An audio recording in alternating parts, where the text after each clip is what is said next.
Hi everybody, in this video we're going to do another community poll recap. This is the fifth one I've done. These videos usually don't get a ton of views, but for those of you that like it, we're going to go through it real quick and get on my community tab. This is where I put up a new poll every 3 days, covering a variety of political or sometimes cultural related topics. So we're going to do all the ones that are at least 1 month old. That way there's enough time to see some meaningful results. So let's start here. The oldest one we have is who will eventually win the 2024 Senate election in California. Katie Porter, she's way out ahead at 61%. Adam Schiff, he's at 25%. Barbara Lee, way down at 2%. Ro Khanna, he's at 3%. He's already declined to run for this seat. Someone else is at 8%. This is going to be a big-time race to watch. Porter and Schiff seem to be neck and neck. It's early. I would tend to agree with these results that Katie Porter would come out ahead of Schiff, but Barbara Lee, can't count her out entirely. Maybe she ends up gaining some more momentum, but either way, this is almost certain to be a safe hold for the Democrats. The next question is who will be the GOP nominee for the 2024 Senate election in Montana. Here we have Matt Rosendale. He's jumped out way ahead at 65%. Ryan Zinke's at 13%.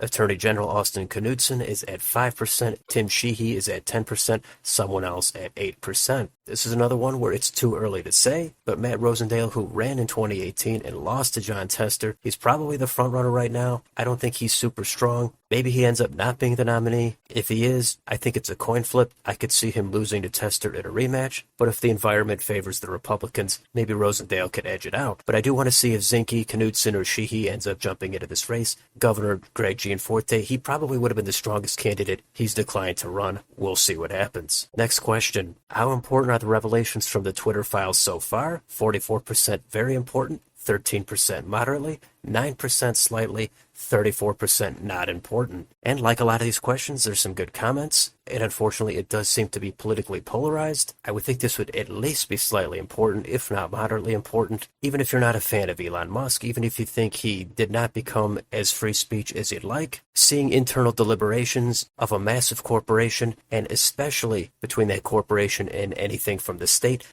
that to me is of importance. Sometimes the results might not be what you want to hear politically. Sometimes they are. I think that's unfortunately a big reason there's a divide. But more information, I think, is usually going to be beneficial. And in this case, I think this is of some importance. Let's go to the next question. Would a Trump arrest help or hurt his overall 2024 chances? Here's another even split. 40% help, 42% hurt, 18% are in the middle and say no effect. This tends to be the case with most questions related to Trump. His supporters are behind him no matter what. His opposition is against him no matter what, and there's very little room in the middle. Now, I would think an arrest would at least slightly hurt his chances, even if it's unfair or petty. The optics of someone getting arrested, that rarely tends to help them. If he gets acquitted or exonerated, that I think would have to help him slightly, but just a pure arrest, I would think there would mostly be no effect at this point, or maybe I'm wrong and enough of the country does view this as politically motivated, and that excites his base enough, and it ends up helping him by a couple of points. That's possible, but I would think a lot of the country does have Trump fatigue, and a scandal or an arrest, usually that would destroy a candidate. With Trump, at this point, very little seems to have much of a meaningful impact. The next question is, what is more of a concern, misinformation or attempts to regulate it? This is kind of a split, but we have 56% think attempts to regulate it are more of a concern, 44% think misinformation is more of a concern. I did not put any neutral or middle options on this. I wanted it to be purely binary to see which side everybody falls on, and I try to word this very carefully to keep it unbiased. The problem is misinformation is going to have different interpretations for different people. If it's the state or the federal government determining what misinformation is, there could be some obvious things that most people could get behind, but very quickly I think you're going to end up in a gray area where it's just going to become politically charged, and one side is going to say this is mostly true, and the other side is going to say this part is not true, so you can't say any of it. And then once political power changes, the new party that is in power, I could see a lot of grudge holding taking place, and they're going to want to come back down hard on the other side and really nitpick at what they think misinformation is. And I think this kind of thing would just quickly spiral out of control. Of course, certain specific situations might be different, but broadly speaking, I think the misinformation label is used far too readily, and that could cause a chill on a lot of types of speech. But these are some good results. and I'm sure most of you have your reasons for voting one way or the other. The next question, who will win the election for Chicago mayor? Paul Vallas, 64%, Brandon Johnson, 19%, no opinion, 17%. Well, this was a close one. I thought Vallas would eke it out by 1 or 2 points. Turns out it was Brandon Johnson that did the eking out. I'd say it's a small upset, but not much. I thought this would be very close. I thought the polls were close. There were enough undecideds that it could go either way. Vallas seemed to be in the driver's seat. The undecideds and the late breakers, they came home to Johnson. And the 19% of you that voted Johnson, congratulations for getting that one right. Next question, what is your opinion of Joe Rogan?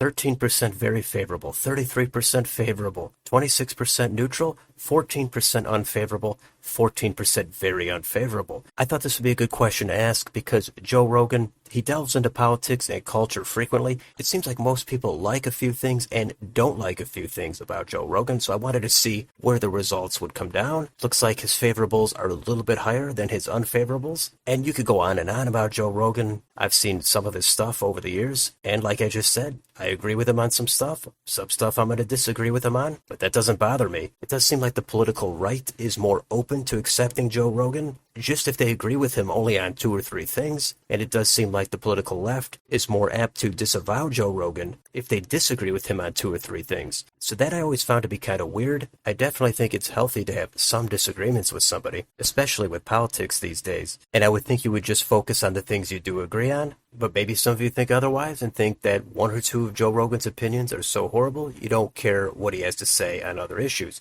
I don't agree with that, but maybe that's what it is. The next question is chance Kamala Harris is not Joe Biden's running mate for 2024. 46% no chance, 40% slim chance, 15% decent chance. I think it's very unlikely, but not impossible, that they drop Harris from the ticket. She's unpopular, and she does have her base of support, that is for sure. I remember the same talk happened with Mike Pence back in 2020. It didn't happen. I think if Biden did drop her, then it would look like he made the wrong decision from the get-go. Plus, he would have to deal with the headache of people accusing him of dropping her just purely based on her identity, so I think it would be a mess. The next question is, stronger 2024 Democrat, Marianne Williamson or Robert F. Kennedy Jr.? 32% Williamson, 68% Kennedy. These are Biden's main 2 primary opponents for 2024. Williamson got in the race first. She's the more progressive candidate. Kennedy also got in the race. It seems like the only thing I hear about him is him being anti-vaccine, and I don't know who would really be stronger. I think Marianne Williamson, she would of course fire up the progressives more than Kennedy would, but Kennedy comes from the political family, and he does seem to be outpolling Williamson. I suppose this question does not specify in the primary or in the general election, but either way, it looks like Kennedy is the winner here. And finally, the last question is, which other declared GOP candidate is the strongest? 54% Nikki Haley, 19%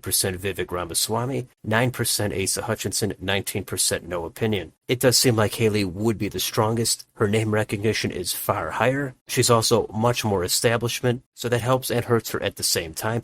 Asa Hutchinson, I don't think he has much of a chance in the slightest. And Vivek Ramaswamy, I think he's too young. Plenty of people don't really know who he is yet. He probably should have ran for another political office first instead of starting out at the absolute top. So I assume he's just trying to get his name out there, maybe run for a future office somewhere. But I would tend to agree that of these choices, Nikki Haley would probably be the strongest. Certainly in a general election, and in a primary, her name recognition is already sky high. So anyway, that is Community Poll Recap number 5. I appreciate the votes, I appreciate the likes, and the comments. Sometimes I respond to the comments, sometimes I don't. I let you guys just have a discussion. So let me know in the comments, do you enjoy these polls? Do you enjoy the other videos? Let me know down below. On your way out, don't forget to like, share, and subscribe. Thanks for watching. I will see you on the next video.